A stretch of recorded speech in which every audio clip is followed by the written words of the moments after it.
നമസ്കാരം. ഇന്നത്തെ കൃഷി പാഠശാലയിലേക്ക് എല്ലാവർക്കും സ്വാഗതം. ഇന്നത്തേത് കൃഷി പാഠശാലയുടെ നമ്മുടെ 3-ാമത്തെ അധ്യായമാണ്. ഞാൻ ഡോക്ടർ ഗായത്രി കാർത്തികേയൻ, പഠനക്കാട് കാർഷിക കോളേജിലെ അഗ്രോണമി വിഭാഗം അസിസ്റ്റന്റ് പ്രൊഫസറായിട്ട് സേവനമനുഷ്ഠിക്കുകയാണ്.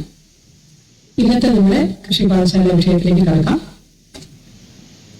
പയറുവർഗ വിളകളുടെ കൃഷി രീതികൾ, ഇതാണ് ഇന്നത്തെ പാഠശാലയിലെ നമ്മുടെ വിഷയം. നമുക്കറിയാം, പയർ വിളകൾ എന്ന് ഉദ്ദേശിക്കുന്നത് ചെറുപയർ, വൻപയർ, ഉഴുന്ന് തുടങ്ങിയ ധാരാളം പയറുവർഗ വിളകൾ നമുക്ക് പരിചിതമായിട്ടുണ്ട്. ഇതിൽ മിക്കതും തന്നെ നമ്മൾ ദൈനംദിന ജീവിതത്തിൽ ഉപയോഗിക്കാറുമുണ്ട്.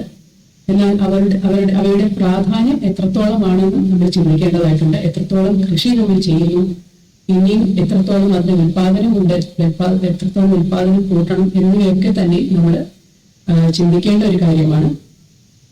ലോകത്തെമ്പാടും നോക്കുകയാണെങ്കിൽ തന്നെ ഏറ്റവും പ്രാധാന്യം വഹിക്കുന്ന വിളകൾ എന്ന് പറയുന്നത് ഭക്ഷ്യധാന്യങ്ങളാണ്. എന്നാൽ തൊട്ടടുത്ത് തന്നെ പ്രാധാന്യം കൊടുക്കേണ്ടതും പ്രാധാന്യമുള്ളതുമായിട്ടുള്ള ഒരു കൂട്ടം വിളകളാണ് പയറുവർഗ വിളകളുടെ കൂട്ടത്തിൽപ്പെടുന്നത്. ടാബേസിയെ എന്ന സസ്യ കുടുംബത്തിൽപ്പെട്ട ഒരു പറ്റം ചെടികളാണ് പയറുവർഗ വിളകളായി നമ്മൾ കൃഷി ചെയ്യുന്നത്. എന്തുകൊണ്ട് പയറിന് ഇത്രയധികം അല്ലെങ്കിൽ പയർ വിളകൾക്ക് നമ്മൾ പ്രാധാന്യം കൊടുക്കേണ്ട ആവശ്യമാണ് എന്നുള്ളത് നമുക്ക് പരിശോധിക്കാം. പൾസസ് എന്നാണ് നമ്മൾ ഇംഗ്ലീഷിൽ പറയുന്നത്. ഒന്നാമതായി പോഷക ഗുണങ്ങളാണ്. ധാന്യങ്ങളെ അപേക്ഷിച്ച് നോക്കുമ്പോൾ പ്രോട്ടീൻ, അതായത് മാംസ്യത്തിന്റെ അളവ് കൂടുതലാണ്. ഏകദേശം 20 മുതൽ 30% വരെ മാംസ്യം അടങ്ങിയിട്ടുള്ളവയാണ് പയറുവിളകൾ എന്ന് പറയുന്നത്. ഇതുകൂടാതെ കാർബോഹൈഡ്രേറ്റ്, അതായത് അന്നജം, പിന്നെ കൊഴുപ്പ്, പിന്നെ വൈറ്റമിനുകൾ, ധാതുക്കൾ, ലവണങ്ങൾ എല്ലാം അടങ്ങിയിട്ടുള്ള വളരെ പോഷക സമ്പന്നമായ വിളയാണ് പയറുവിളകൾ എന്ന് പറയുന്നത്.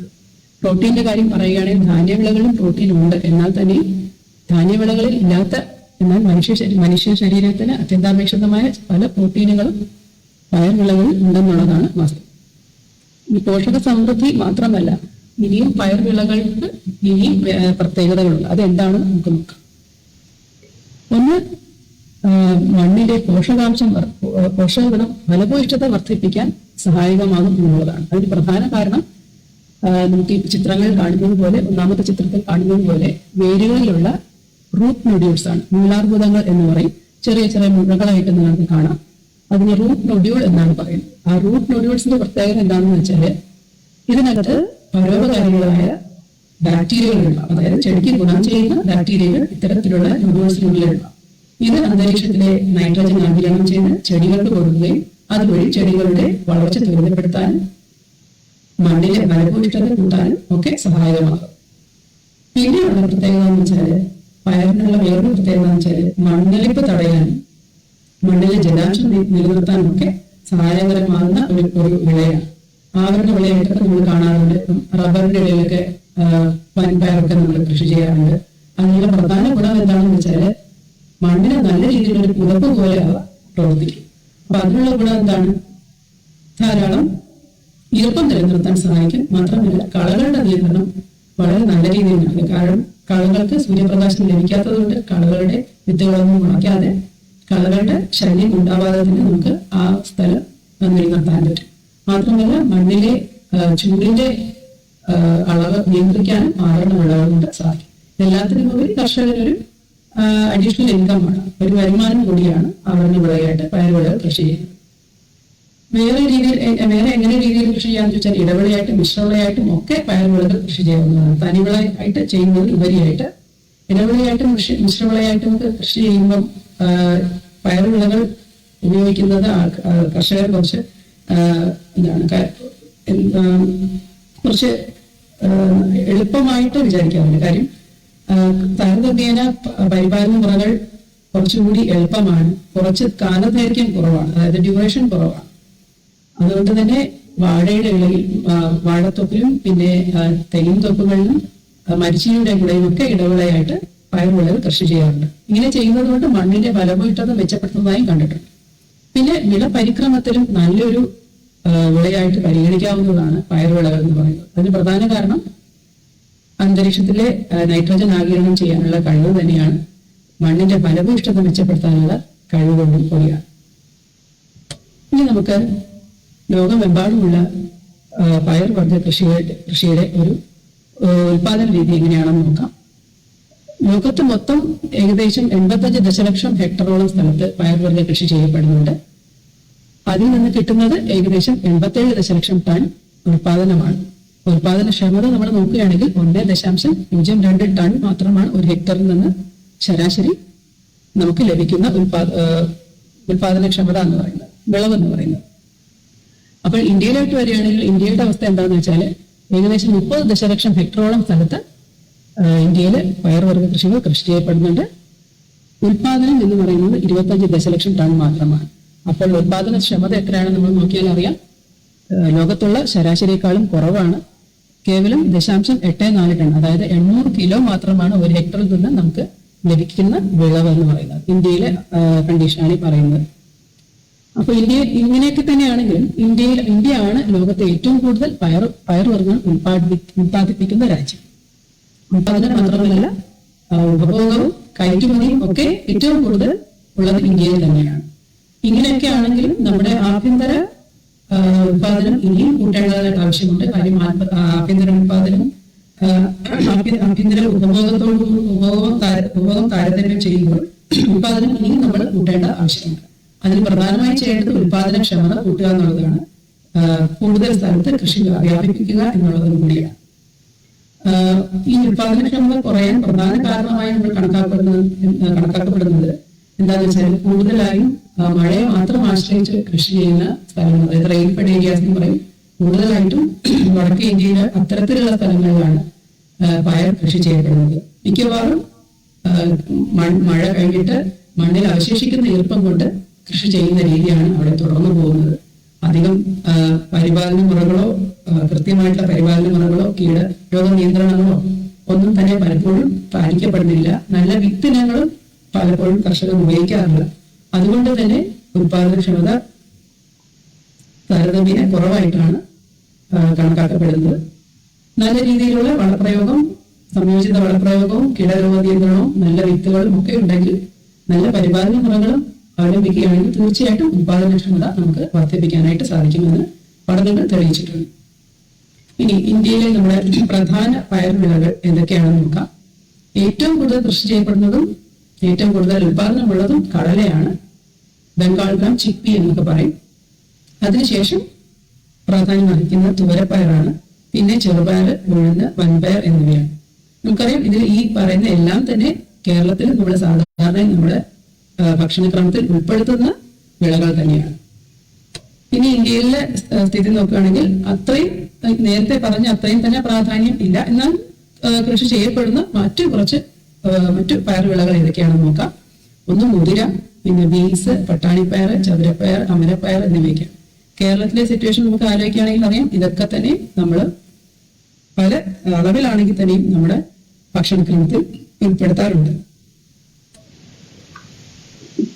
ആദ്യം പറഞ്ഞ ഈ പയർവിളകൾ നോക്കുകയാണെങ്കിൽ, പ്രധാനപ്പെട്ട പയർവിളകൾ നോക്കുകയാണെങ്കിൽ കടല ഒഴിച്ച് ഈ ബാക്കി നാലെണ്ണം, അതായത് തുവരപ്പയറും ചെറുപയറും ഉഴുന്നും വൻപയറും ഒക്കെ നമ്മുടെ കേരളത്തിലും കൃഷി ചെയ്യപ്പെടുന്നുണ്ട്.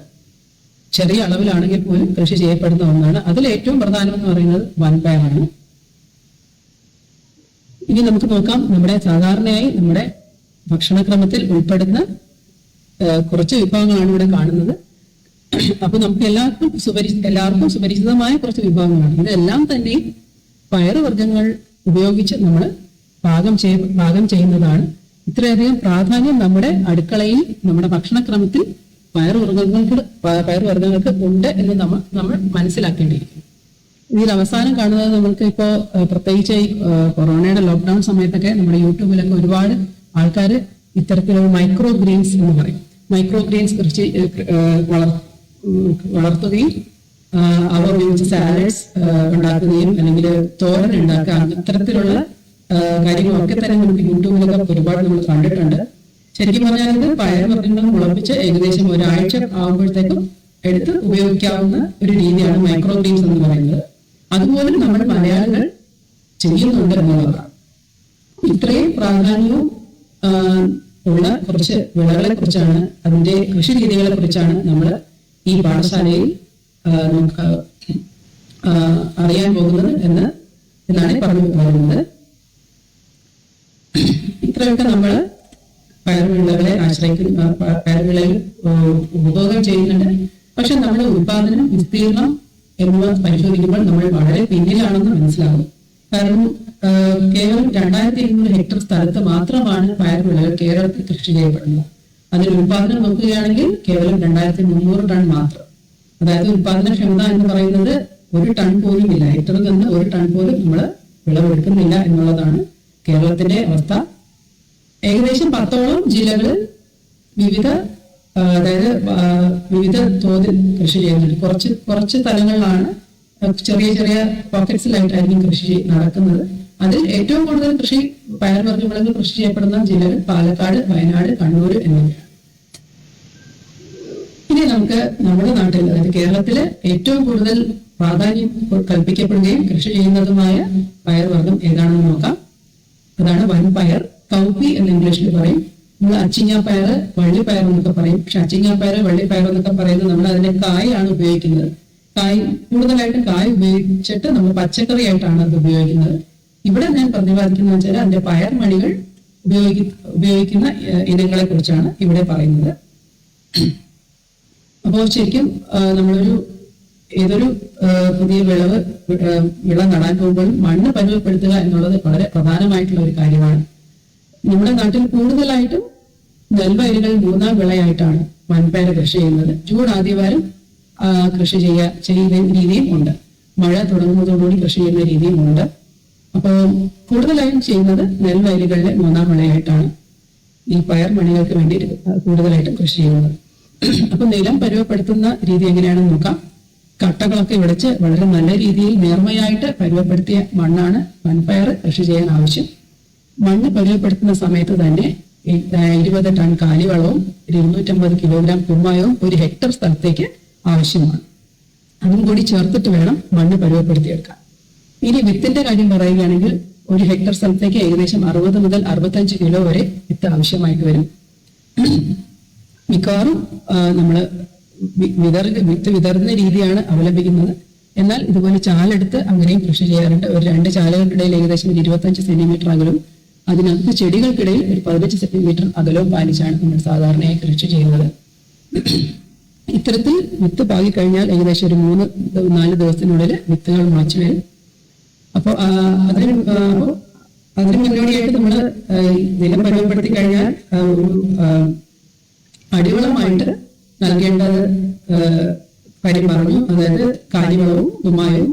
അതുകൂടാതെ ഹെക്ടർ ഒന്നിന് 20 kilogram nitrogen, 30 kilogram phosphorus, 10 kilogram potash എന്നിവയും നൽകേണ്ടതായിട്ടുണ്ട്. അതിൽ 30 കിലോഗ്രാം ഫോസ്ഫറസും 10 കിലോഗ്രാം പൊട്ടാഷും അടിവളമായി തന്നെ കൊടുക്കും. 20 കിലോഗ്രാം നൈട്രജനില് പകുതി അടിവളമായിട്ട് കൊടുക്കുകയും ബാക്കി 10 കിലോഗ്രാം 15 ദിവസത്തിന് ശേഷം മണ്ണിൽ ചേർത്ത് കൊടുത്ത് മണ്ണ് ഇളക്കി കൊടുക്കുന്നത് നല്ലതാണ്. അല്ലെങ്കിൽ വേറൊരു രീതിയിൽ ചെയ്യാം. 2% യൂറിയ ലായനിയായിട്ട് ബാക്കി വരുന്ന 10 കിലോഗ്രാം നൈട്രജൻ നമുക്ക് 15ാമത്തെ ദിവസം 30ാമത്തെ ദിവസം നൽകാവുന്നതാണ്. തളിച്ചു കൊടുക്കാവുന്നതാണ് ഇലകളിൽ. അതും നല്ലൊരു പരിപാലന മുറയായിട്ട് കണക്കാക്കപ്പെടുന്നുണ്ട്. ഇതുകൂടാതെ തന്നെ ജിപ്സം ചേർത്ത് കൊടുക്കുന്നത് നല്ലതാണ്. ഏകദേശം 30 കിലോഗ്രാം ജിപ്സം വരെ. ഈ പറയുന്നത് 1 ഹെക്ടർ സ്ഥലത്തേക്കുള്ള കണക്കാണ്. ജിപ്സം ചേർത്ത് കൊടുക്കുന്നത് കൊണ്ട് അത് സൾഫർ കണ്ടന്റ് ഉള്ളത് കൊണ്ട് തന്നെ കൂടുതൽ നല്ല മെച്ചപ്പെട്ട വിളവ് ലഭിക്കുന്നതായി കണ്ടിട്ടുണ്ട്. ഇതിന്റെ ഇടയ്ക്ക് വേറൊരു കാര്യം കൂടിയുണ്ട്. നമ്മളിത് വളം ചേർത്ത് കൊടുക്കുന്ന കാര്യം പറഞ്ഞു. ഇനി വിത്ത് പരുവപ്പെടുത്തുന്ന ഒരു കാര്യം കൂടി നമുക്ക് ചെയ്യേണ്ടതായിട്ടുണ്ട്. അതിന് വിത്ത് ഉപചാരം അഥവാ സീഡ് ട്രീറ്റ്മെന്റ് എന്ന് പറയും.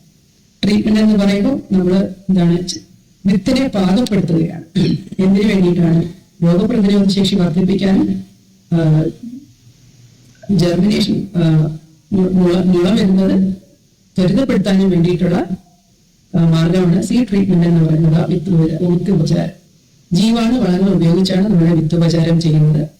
ഇപ്പോ റൈസോബിയം, മെസോറ്റോബാക്ടർ, പല തരത്തിലുള്ള കൾച്ചേഴ്സ് എന്നാണ് നമ്മൾ അതിന് പറയുന്നത്. ജീവാണു വളങ്ങൾ ഉപയോഗിക്കുന്നുണ്ട്. അപ്പോ കൗപ്പി, അതായത് വൻപയറിന് ഉപയോഗിക്കുന്നത് റൈസോബിയമാണ്. റൈസോബിയം കൾച്ചർ നമ്പർ 11, 12 എന്നിവയാണ് വൻപയറിനായിട്ട് ഉപയോഗിക്കുന്നത്. ഇത് പാക്കറ്റുകളിലാണ് ഇത്തരത്തിലുള്ള ജീവാണു വളങ്ങൾ പൊടി രൂപത്തിലാണ് ലഭ്യമാകുന്നത്. അതിനകത്ത് ജീവാണു വളം എന്ന് കേൾക്കുമ്പോൾ തന്നെ അറിയാം, അതിനകത്ത് ജീവനുള്ള സാധനങ്ങളാണ്. അതായത് മൈക്രോബ്സ് ആണ്. സൂക്ഷ്മജീവികൾ അടങ്ങിയിട്ടുള്ള പൊടിയാണ് ജീവാണുവളങ്ങൾ എന്ന് പറയുന്നത്. അപ്പൊ അതുകൊണ്ട് തന്നെ അത് വളരെ നല്ല രീതിയിൽ വളരെ സൂക്ഷിച്ചും ഹാൻഡിൽ ചെയ്യേണ്ട ഒന്നാണ്. കാരണം എന്താ വെച്ചാൽ ചൂട് ഉള്ള സ്ഥലത്ത് വെക്കുകയോ അല്ലെങ്കിൽ വെയിലത്ത് വെക്കുകയോ ഒന്നും ചെയ്യാൻ പാടില്ല. അങ്ങനെയാണെങ്കിൽ ഇത്തരത്തിലുള്ള ജീവാണുവളങ്ങൾ ഉപയോഗശൂന്യമായി പോകും. അതിനുള്ള ജീവികൾ ചത്തുപോവുകയും ചെയ്യും. അതുകൊണ്ട് വളരെ സൂക്ഷിച്ചു വേണം ഇത്തരത്തിലുള്ള ജീവാണുവളങ്ങൾ നമ്മൾ ഉപയോഗിക്കാൻ. ഈ നിശ്ചിത പയർവർഗത്തിന് അനുയോജ്യമായിട്ടുള്ള ഓരോ നിശ്ചിതമായിട്ടുള്ള ജീവാണുവളങ്ങളുണ്ട്. അത്തരം ആ പ്രതിപാദിച്ചിട്ടുള്ള ജീവാണുവളങ്ങൾ മാത്രമേ അതിന് ഉപയോഗിക്കാവൂ. അതായത് റൈസോബിയം കൾച്ചർ നമ്പർ 11 and 12 എന്ന് പറയുന്നത് കൗപ്പിക്ക് ഉപയോഗിക്കുന്നത്, അതായത് വൻപയറിന് ഉപയോഗിക്കുന്നതാണ്, ഉഴുന്നിന് ഉപയോഗിക്കുന്നതല്ല. അപ്പം നിശ്ചിതമായിട്ടുള്ള ഏത് വിളയ്ക്കാണോ അതിന്റെ ജീവാണുവളത്തിന്റെ പാക്കറ്റിൽ നിഷ്കർഷിച്ചിട്ടുള്ളത് അതിനുവേണ്ടി മാത്രമേ നമ്മൾ ഉപയോഗിക്കാൻ പാടുള്ളൂ. ഏകദേശം 250 മുതൽ 375 ഗ്രാം വരെ ജീവാണുവളം ഒരു ലിറ്ററിലേക്ക് നമുക്ക് ആവശ്യമായി വരും. അപ്പോ നമുക്ക് വേറൊരു കാര്യം എന്ന് പറയുന്നത് നമ്മുടെ അന്നജ ലായനിയിലാണ് ഇത് നമ്മൾ പ്രിപ്പയർ ചെയ്യുന്നത്. അന്നജ ലായനി അല്ലെങ്കിൽ കഞ്ഞിവെള്ളത്തില് ജീവാണുവളം മിക്സ് ചെയ്ത് ഒരു കുഴമ്പ് പരുവമാക്കിയിട്ട് വിത്തില് ഏകീകൃതമായി പുരട്ടും. അതിനുശേഷം ഇവ തണലിൽ ഉണക്കുകയും പിന്നെ ഉടൻ തന്നെ വിതയ്ക്കുകയുമാണ് സാധാരണ ചെയ്യുന്നത്. ഏറിയാൽ അരമണിക്കൂർ, അതിൽ കൂടുതൽ നമ്മൾ വെയിറ്റ് ചെയ്യാൻ പാടില്ല. തണലിൽ ഉണക്കിയതിനു ശേഷം ഉടൻ തന്നെ വിതയ്ക്കുന്നതാണ് ഏറ്റവും ഉത്തമമായത്.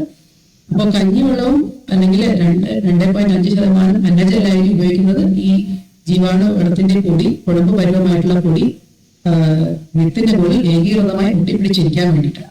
അപ്പം ഇത്തരത്തിലുള്ള വിത്തുപചാരം ചെയ്തതിനു ശേഷം തണലത്ത് ഒരു ചാക്കിലോ അല്ലെങ്കിൽ പേപ്പറിലോ തണലത്ത് നന്നായിട്ട് ഉണക്കിയതിനു ശേഷം വിത്ത് വിതയ്ക്കുക. ഇങ്ങനെ ചെയ്യുന്നത് കൊണ്ട് ഗുണം എന്താണെന്ന് വെച്ചാൽ വളർച്ച ത്വരിതപ്പെടുത്തുകയും വിത്തിന്റെ രോഗപ്രതിരോധ ശേഷി വർദ്ധിപ്പിക്കുകയും ചെയ്യുന്നതായിട്ട് നിരവധി പഠനങ്ങൾ തെളിയിച്ചിട്ടുണ്ട്. അപ്പോൾ നമ്മൾ ഇപ്പൊ കണ്ടു, വൻപയറിന്റെ നിലം ഒരുക്കുന്നത് മുതൽ വിത്തുപചാരം ചെയ്യുന്നു, വളപ്രയോഗം ചെയ്യുന്നു.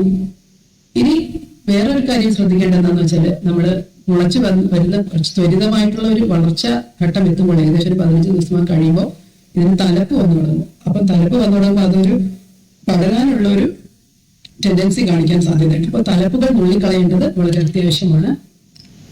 മാത്രമല്ല കളനിയന്ത്രണം, രോഗകീട നിയന്ത്രണം ഇവയൊക്കെ തന്നെ കൃത്യമായിട്ട് പാലിക്കേണ്ടത് അത്യാവശ്യമാണ്.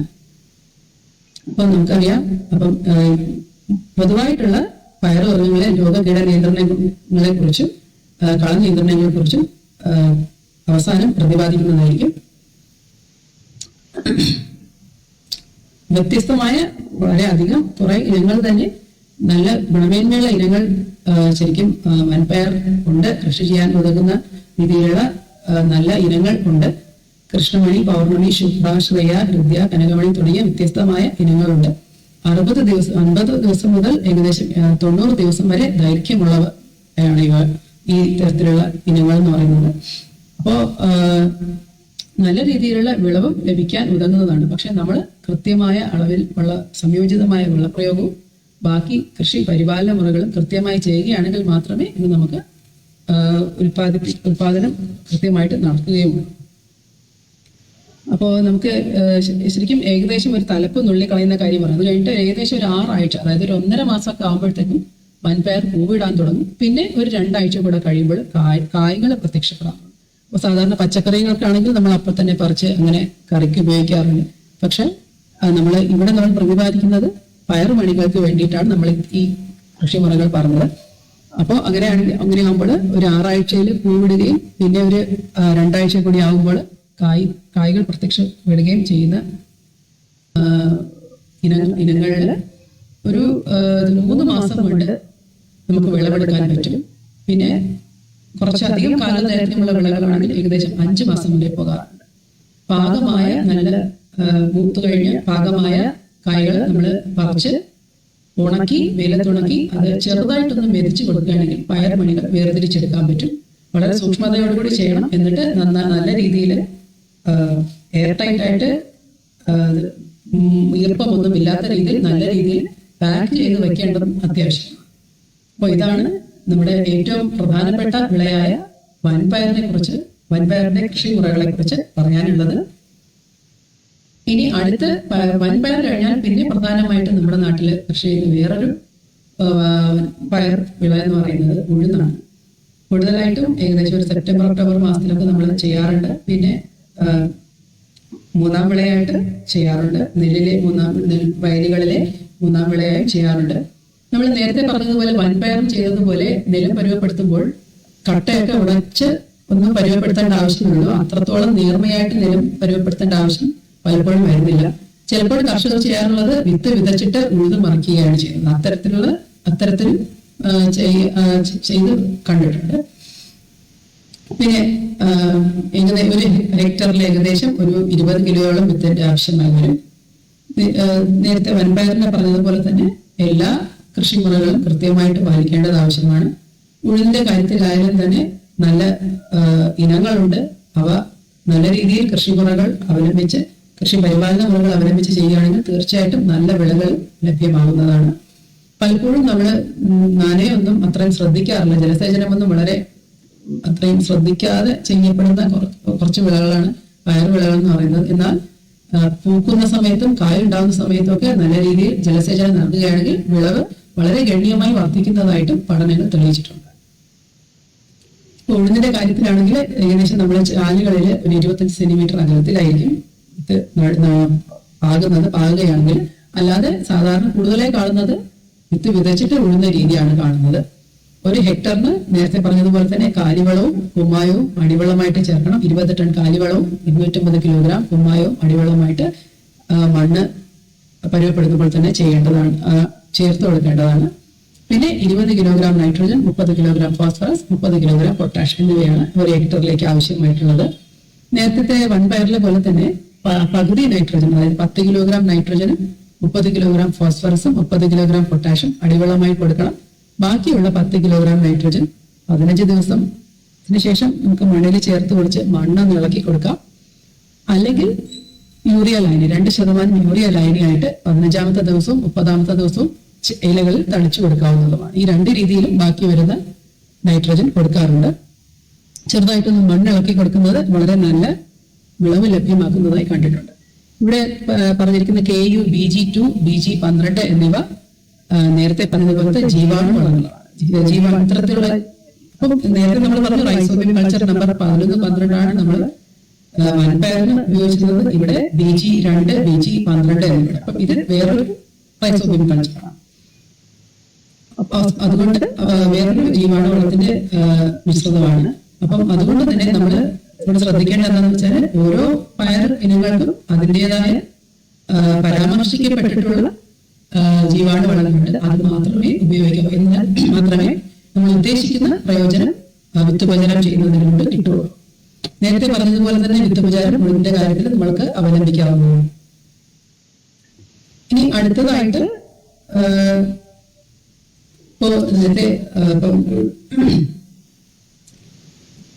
അടുത്തതായിട്ട് നമ്മൾ കൃഷി ചെയ്യപ്പെടുന്ന ഇമ്പോർട്ടന്റ് ആയിട്ടുള്ള ഒരു പയർ വിള എന്ന് പറയുന്നത് ചെറുപയറാണ്. ഗ്രീൻ ഗ്രാം എന്ന് പറയാം. ഇത് നമ്മൾ സാധാരണയായിട്ട് നമ്മുടെ വീടുകളിൽ ഉപയോഗിക്കാറുണ്ട്. മുളപ്പിച്ച് കഴിക്കാറുണ്ട്, തോരൻ വെക്കാറുണ്ട്. അങ്ങനെയൊക്കെ ഉപയോഗിക്കുന്ന സുപരിചിതമായിട്ടുള്ള ഒന്ന് തന്നെയാണ്. ഉഴുതിന്റെ പ്രത്യേകത, ചെറുപയറിന്റെ പ്രത്യേകത എന്താണെന്ന് വെച്ചാല് പലതരത്തിലുള്ള മണ്ണുകളിൽ നമുക്ക് കൃഷി ചെയ്യാൻ പറ്റും. പക്ഷെ എന്നാൽ നല്ല നീർവാർച്ചയുള്ള സ്ഥലമായിരിക്കണം എന്നുള്ളത് വളരെ അത്യാവശ്യമാണ്. വരൾച്ച അതിജീവിക്കാനുള്ള കഴിവ് താരതമ്യേന കൂടുതലാണ് ചെറുപയറിന്. ചെറുപയറിന്റെയും നിലം പരുവപ്പെടുത്തുന്നത് ഏകദേശം നേരത്തെ പറഞ്ഞതുപോലെ തന്നെയാണ്.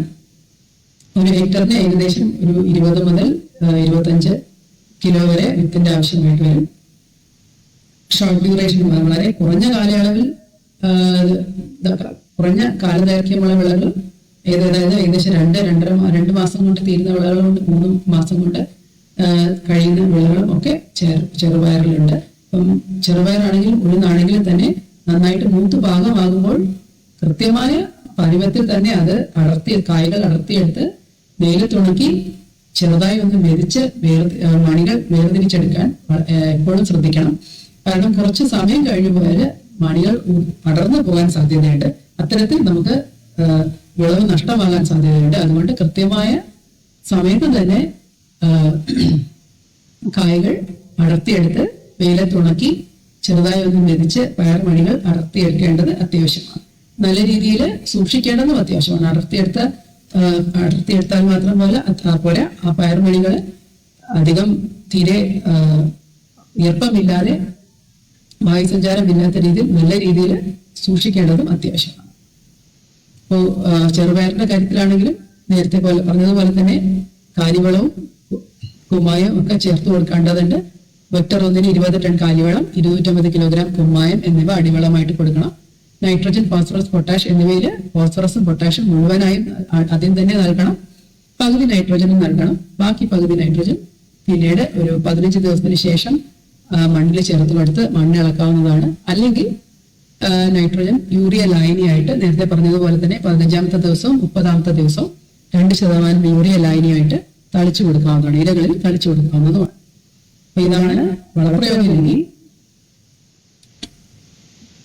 ഇനി നമുക്ക് നോക്കുന്നത് നമുക്ക് നമ്മൾ പരാമർശിക്കാൻ പോകുന്നത് തുവരയാണ്. തുവരപ്പരിപ്പ് അഥവാ സാമ്പാർ പരിപ്പ് എന്നൊക്കെ നമ്മൾ പറയും. റെഡ് ഗ്രാം എന്നാണ് പറയുന്നത്. ഇന്ത്യയിലെ ഒരു നിലവാരം നോക്കുകയാണെങ്കിൽ കടല കഴിഞ്ഞാൽ ഏറ്റവും കൂടുതൽ പ്രാധാന്യം അർഹിക്കുന്ന ഒരു പയർവിള എന്ന് പറയുന്നത് തുവരയാണ്. എന്നാൽ നമ്മുടെ നാട്ടിൽ വളരെ കുറച്ച് മാത്രമേ കൃഷി ചെയ്യുന്നുള്ളൂ. അതും ദീർഘകാല വിളകളായിട്ടുള്ള ഇനങ്ങളാണ് പലതും ഉള്ളത്. അപ്പൊ അതുകൊണ്ട് തന്നെ കൃത്യമായ ഒരു പരിപാലന മുറകളൊന്നും പലപ്പോഴും ചെയ്യാറില്ല. കളപറിക്കുകയോ ഇടയിളക്കലോ അങ്ങനത്തെ ഒരു പരിപാലന മുറകളും പലപ്പോഴും ചെയ്യാറില്ല. പക്ഷേ SA1 അതുപോലുള്ള ഷോർട്ട് ഡ്യൂറേഷൻ, ഒരു 6 മാസം കൊണ്ട് കഴിയുന്ന അത്തരത്തിലുള്ള വെറൈറ്റികൾ, നല്ല ഇനങ്ങളൊക്കെ ആണെങ്കിൽ കൃത്യമായ പരിപാലന മുറകളും കള നിയന്ത്രണമൊക്കെ കൊടുക്കുകയാണെങ്കിൽ തീർച്ചയായിട്ടും നല്ല വിളവ് ലഭിക്കുന്നതായി പഠനങ്ങൾ തെളിയിച്ചിട്ടുണ്ട്. അപ്പൊ ഇതിന്റെ പ്രത്യേകത പലതരത്തിലുള്ള വ്യത്യസ്തമായ മണ്ണുകളിൽ കൃഷി ചെയ്യാൻ പറ്റും. നേരത്തെ പോലെ മണ്ണ് പരിചയപ്പെടുത്തുന്ന കാര്യം നേരത്തെ പറഞ്ഞതുപോലെ തന്നെയാണ്. അത്യാവശ്യം മണ്ണ് പരിചയപ്പെടുത്തിയിട്ട് മിക്കവാറും കർഷകർ ചെയ്യുന്നത് വിതച്ചിട്ട് ഉഴുത് മറിക്കുന്ന ഒരു രീതിയാണ്. ജൂൺ ജൂലൈ മാസക്കാലം ആണ് മിക്കവാറും തനിവിളയായിട്ട് കൃഷി ചെയ്യുമ്പോഴത്തേക്കും വിത്ത് പാകുന്നത്. ഒരു 6 മാസക്കാലം ആകുമ്പോഴത്തേക്കും വിള കഴിയും. അതായത് ഒരു ഒക്ടോബർ നവംബർ മാസത്തോടെ ആകുമ്പോഴത്തേക്കും കായ്കൾ വന്നു തുടങ്ങും. എന്നിട്ട് ഡിസംബർ അവസാനം ആകുമ്പോഴത്തേക്കും വിളവെടുക്കാൻ തയ്യാറാകും. അതായത് പൂർണ്ണമായി ഉണങ്ങി പാകമാകുകയും ചെയ്യും. അത്തരത്തിലുള്ള ഒരു കാലയളവാണ് നമ്മൾ തുവര കൃഷി ചെയ്യാൻ അനുയോജ്യമായി എടുക്കുന്നത്. ഇത് കൂടാതെ തന്നെ മുണ്ടായി വിളക്കിയ ശേഷം നെൽവയലുകളിൽ കൃഷി ചെയ്യുന്ന രീതിയും ഉണ്ട്. അപ്പൊ തുവരയുടെ കാര്യം പറയുകയാണെങ്കിൽ നേരത്തെ പറഞ്ഞ പോലെ തന്നെ 30 മുതൽ 60 സെന്റിമീറ്റർ അകലത്തില് ചാലുകളിൽ നടാവുന്നതാണ്. അല്ലെങ്കിൽ വിത്ത് കംപ്ലീറ്റ് ആയിട്ട് ബ്രോഡ്കാസ്റ്റ് ചെയ്ത് വിതറുന്ന രീതിയിൽ കർഷകർ അവലംബിക്കാറുണ്ട്. ഇവിടെ 3 ടൺ കാലിവളവും 500 കിലോഗ്രാം കുമ്മായമാണ് ഹെക്ടർ 1 ആവശ്യമായിട്ട് വരുന്നത്. പിന്നെ 40 ഗ്രാം നൈട്രോജൻ, 80 കിലോഗ്രാം ഫോസ്ഫറസ് എന്നിവയാണ് ശുപാർശിച്ചിട്ടുള്ള രാസവളം.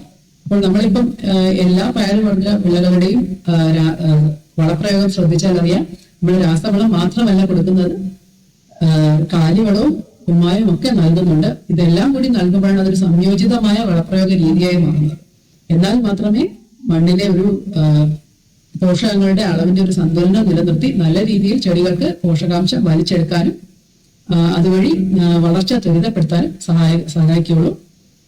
അതുകൊണ്ടാണ് സംയോജിതമായിട്ടുള്ള ഒരു വളപ്രയോഗം നമ്മൾ അവലംബിക്കുന്നത്. ഇനി നമുക്ക് ജനറലായിട്ട് പൊതുവായിട്ടുള്ള കള നിയന്ത്രണ മുറകൾ പറയാം. കളകളെ കുറിച്ച് നമ്മൾ പറയുകയാണെങ്കിൽ പയർവർഗ്ഗങ്ങളിൽ ശരിക്കും പറഞ്ഞാൽ കള നിയന്ത്രണം ഇല്ലാത്ത ഒരു ക്രോപ്പും ഒരു വിളയും നല്ല രീതിയിൽ കള നിയന്ത്രണം നടത്തിയിട്ടുള്ള ഒരു വിളയും തമ്മിൽ നമ്മൾ താരതമ്യം ചെയ്യുമ്പോൾ ഏകദേശം 50% വരെ വിളവിന് വ്യത്യാസം വരുന്നതായി കണ്ടിട്ടുണ്ട്. ഇത് വൻപയറിൽ നടന്ന ഒരു പഠനത്തിന്റെ റിസൾട്ടാണ്. അപ്പം കള നിയന്ത്രണം എന്ന് പറയുന്നത് നമ്മൾ നിസ്സാരമായി കാണേണ്ട ഒന്നല്ല. നമ്മുടെ നാട്ടിലെ കുറച്ച് എത്രത്തോളം അതിന് പ്രാധാന്യം നൽകുന്നുണ്ടെന്ന് അറിയില്ല.